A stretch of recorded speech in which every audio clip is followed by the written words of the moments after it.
Olá, meus amores, que nós tenhamos todos um dia excelente e abençoado por Deus. Vamos dar início ao nosso conteúdo de ciência, a água e as atividades humanas, ou seja, o trabalho, as atividades diárias que o ser humano pratica através da água, certo? O ser humano realiza várias atividades em seu cotidiano e muitas delas dependem da água. Vamos ver aqui alguns exemplos a seguir. Na agricultura, a água pode ser utilizada para irrigar as plantações, favorecendo o seu crescimento e o seu desenvolvimento. Claro, sem ela, jamais as plantas sobreviveriam, pois as plantas precisam bastante, claro, de um solo fértil, da luz do sol e principalmente da água para que ela produza fotossíntese, Ela produza o seu próprio alimento. Na criação de animais, como nós estamos vendo aqui, certo? A água é utilizada principalmente no consumo individual de cada um deles, favorecendo a saúde e o desenvolvimento do animal. Como nós estamos vendo aí, o gotejamento, e os frangos nessa granja de produção aí, bebendo água nesse gotejamento. Assim também como nós estamos vendo e percebendo essa irrigação feita aqui, bem prática, e ela passa por toda a plantação, gotejando e borrifando água por toda a plantação. É uma maneira deles estarem economizando água, não destruindo água, economizando e abastecendo no caso, toda a plantação, e aqui no caso, toda a sua criação de frango. Aqui nessa primeira foto nós estamos vendo uma irrigação de plantação de café no estado do Paraná em 2017. Nessa outra a gente está vendo galinha bebendo água em uma granja no estado de Santa Catarina em 2015, Nova maneira de eles beberem água, no interior mesmo, assim, não é uma produção grande de galinha, mas aquela produção manual, eles botam em tigelas, Diferentemente disso aí que é uma coisa mais industrial. A água também é utilizada na indústria. No caso da indústria, a água é utilizada em processo de transformação ou de transformar, que transforma a matéria-prima em produto, como nós estamos vendo aqui. Para que é utilizado a água? Para não superaquecer a peça que está sendo cortada e também o próprio disco com a máquina, E ajuda também, claro, a lubrificar na parte que está cortando. Então é bastante utilizado a água também na indústria, que a gente pode observar aqui no corte de peças, na produção de peças, principalmente, não sei se vocês conhecem, tornearia, torneiro mecânico. Como é ferro cortando ferro, ou ferro moldando ferro, eles utilizam bastante a água para não superaquecer. Podemos ver aqui do outro lado, certo? O ser humano também utilizando a água para gerar energia elétrica em usinas hidrelétricas. Nesse tipo de usina, o movimento das águas gira as turbinas que acionam geradores elétricos aqui, certo? As turbinas ficam aqui por baixo, onde eu estou mostrando vocês, ficam aqui por baixo.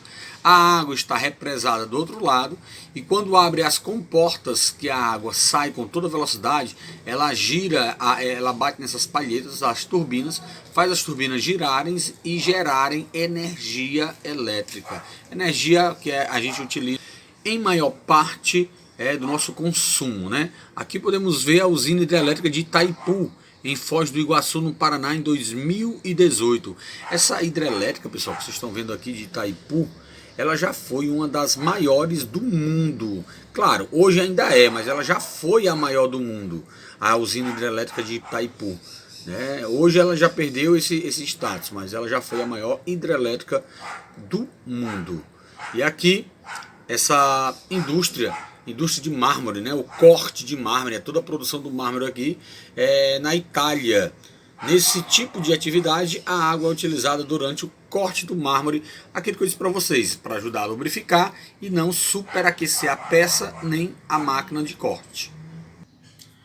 Algumas atividades humanas, como a pesca e o transporte, também dependem do curso de água sem consumi-lo, claro, sem gastá-lo, diferentemente daquelas atividades que a gente mostrou nas fotos anteriores.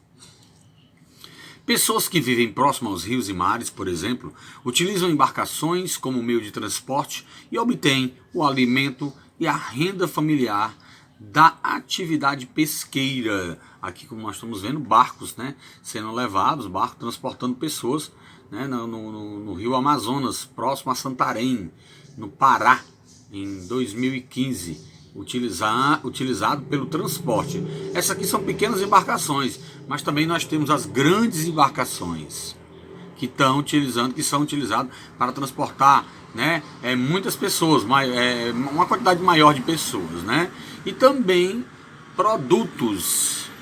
Isso mesmo, produto. Muitos barcos também são utilizados para o transporte de produtos, de mercadorias. Como nós podemos observar, como nós temos aqui vários portos, aqui o Porto de Pecém e outros portos que transportam combustível, que transportam alimento, tanto levam quanto trazem, né? É aquela troca de mercadorias, venda e compra, né? Que esse transporte todinho também, muitos deles em grandes quantidades, é feito em containers, né? Que ficam nos navios, acolopados nos navios, e esses navios trazem dezenas, centenas desses containers para reabastecer, no caso, e também levar produtos e alimentos, né, de outros lugares para cá, para o Ceará, para Fortaleza, e daqui para lá também, é aquela troca, certo? Aqui podemos ver vários pescadores, né, estendendo a rede, trazendo a rede aqui. Pescadores de camarão na praia do Boqueirão, em Japaratinga, Alagoas, em 2015. Sabemos, aí é pescadores de camarão, mas a gente também sabe que vários outros pescadores, nós temos a pesca artesanal, nós temos a pesca industrial. É uma coisa totalmente diferente, né? A industrial são feitas em grandes navios e elas são feitas com equipamentos que pescam, né? Tiram do mar grandes quantidades de peixe. Artesanal é aquela, né, que nós conhecemos e vemos aqui nas praias de Fortaleza e do Ceará, com as jangadas, em pequenos barcos, né, que os pescadores saem numa distância menos, né, do centro do mar, né, nas profundezas, né, no caso. A pesca industrial, ela é feita em alto mar, e a pesca artesanal, ela é feita um pouco mais perto, claro, perto longe, tem hora que você só vê água para um lado e para o outro, mas ela é feita mais perto da costa, né? E a industrial não, né? Em mar distante, como a gente pode falar. Mar distante ou em alto mar, mas também, como eu falei para vocês, é um tipo também de trabalhos, principalmente quem mora perto das praias, esse trabalho artesanal da pesca que nós podemos observar aí, né? É uma maneira de sobreviver, né, as famílias dos pescadores que moram, praeiros, né, no caso, que moram perto das praias, e outros que não moram perto, mas que vão para lá para exercer essa atividade. Em nosso dia a dia, utilizamos a água para o consumo e para realizar atividades como escovar os dentes, tomar banho, cozinhar os alimentos. Essa água deve ser potável, ou seja, ela deve apresentar características adequadas para que não prejudique a saúde do ser humano, pois o ser humano estará consumindo ela diretamente. Nas cidades, a água que chega até as residências geralmente é captada de rios, açudes e represas no caso, pelas estações de tratamento, represada pelas estações de tratamento de água, ETA. Toda essa água de açude, de rios e das represas, elas vão para a ETA, né, Estação de Tratamento de Água, e lá ela é captada e submetida a várias etapas de tratamento para se tornar uma água potável, né? Inclusive, caso vocês não saibam, cloro é uma delas, né, que são colocados, claro, numa quantidade ideal para que não prejudique a saúde do ser humano. Mas a água daqui de Fortaleza, no caso, ou do Ceará em si, né, da CAGES ou COGÉ, eles tanto utilizam cloro, também utilizam flúor, né, flúor também na água. A nossa água ela é composta de cloro, flúor, acho que tem outros componentes também, mas que me lembre agora, esses dois componentes é utilizado, é colocado na água que nós consumimos no nosso dia a dia, né? Essa estação de tratamento, como nós podemos ver aqui, ela serve para tratar a água, torná-la potável para o consumo do ser humano.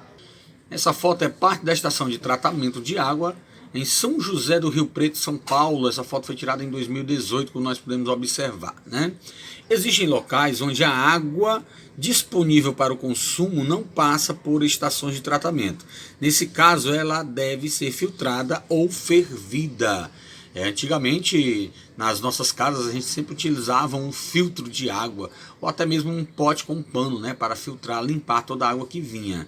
Né? Hoje em dia não se utiliza mais, é raro, mas no interior às vezes a gente ainda encontra o filtro d'água ou pote, né, que eles coam a água e para tentar deixar ela mais limpa. Mas a fervura da água também mata muitos micro-organismos que podem causar doença, né?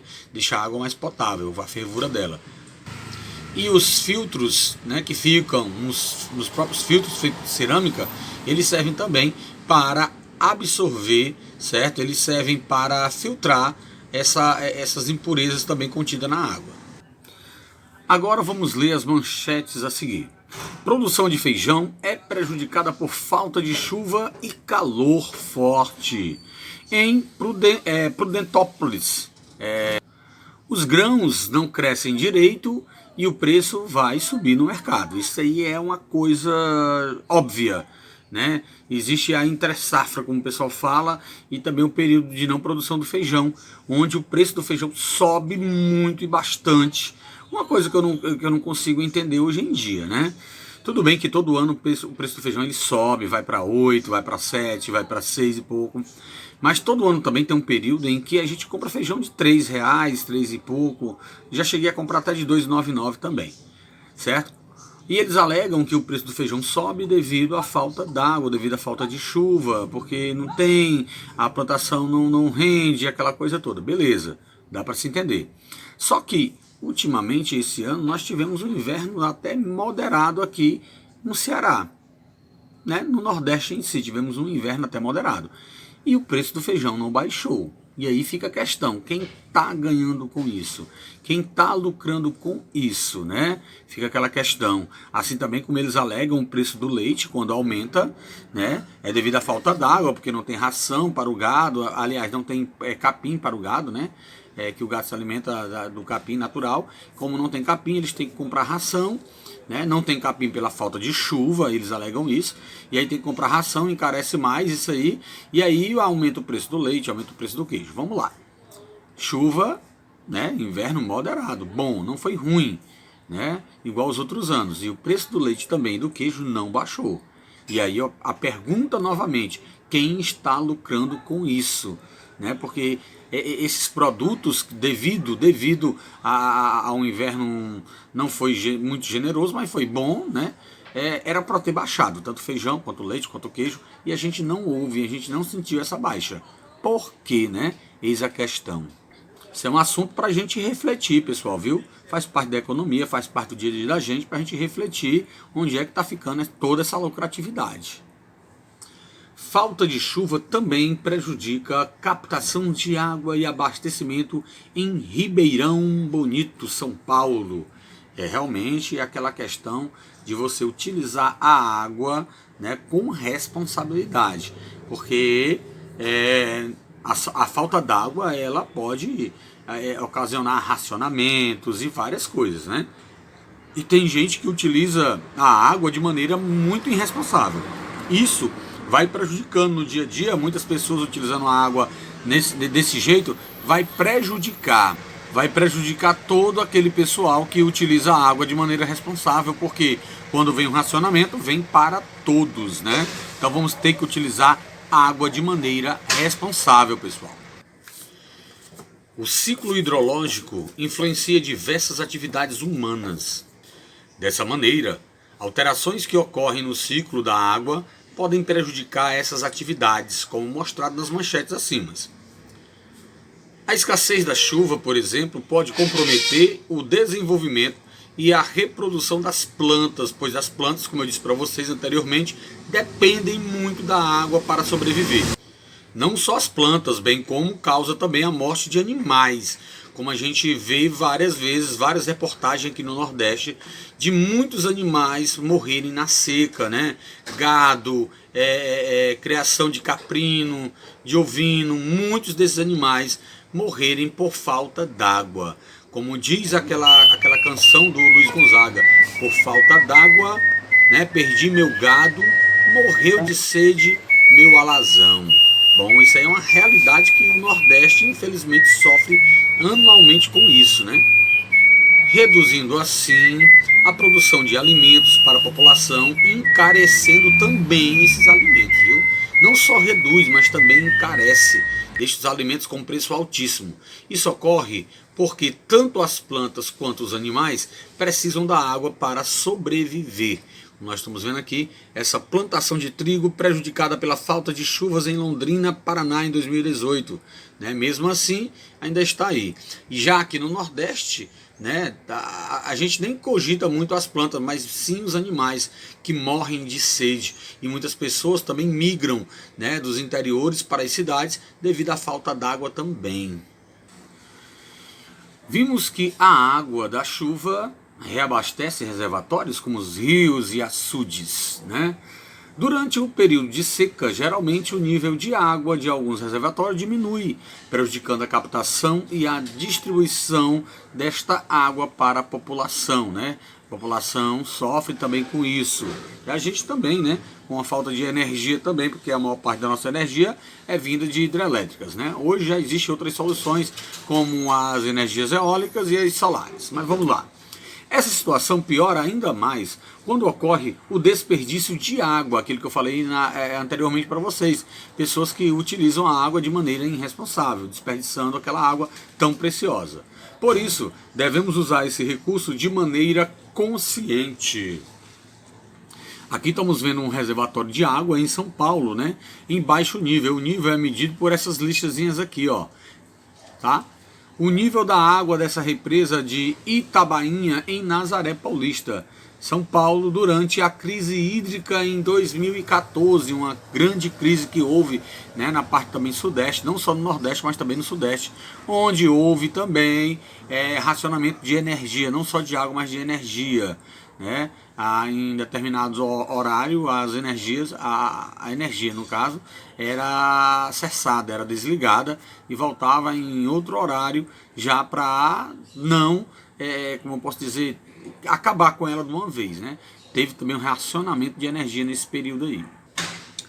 A água utilizada nas usinas hidrelétricas também é proveniente de reservatórios de água abastecidos também pela chuva, nas represas, como eu falei para vocês.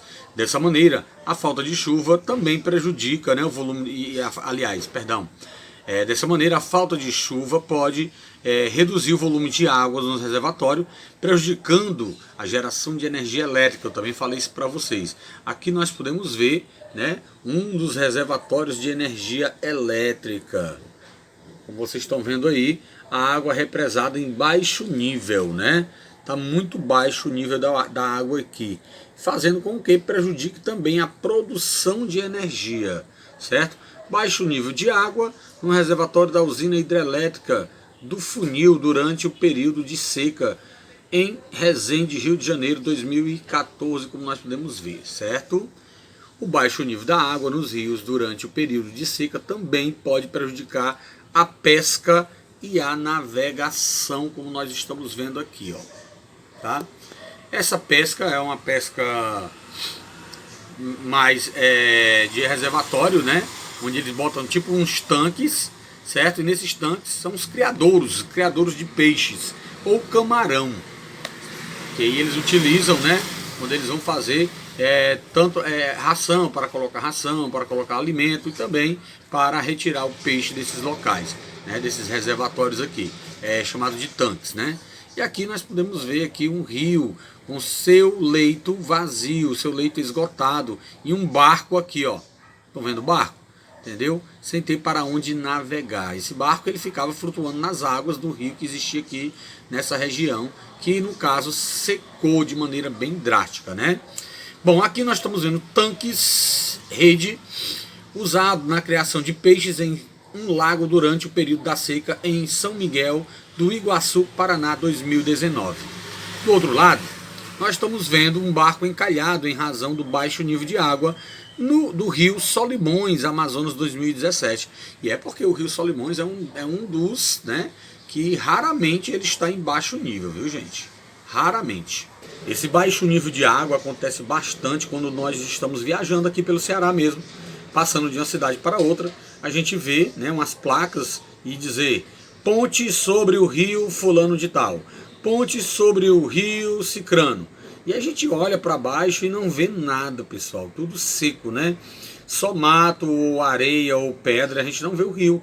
Simplesmente porque a baixa das chuvas, né, fez com que o rio secasse e baixasse seus níveis. Como a gente está vendo aqui, né, tanto aqui esse barco que ficou encalhado, né, e também a represa, nós estamos vendo aqui com seu baixo nível de água, né, certo? Aqui encerramos nossa atividade de hoje, nossa aula. Um beijo, um abraço para todos, né? Espero que tenham curtido aí, que tenham aprendido. Lembrando, conscientização na utilização da água, pessoal. Isso é importantíssimo para todos nós. Usar a água de maneira consciente e inteligente, tá bom? Um abraço a todos, até a próxima aula.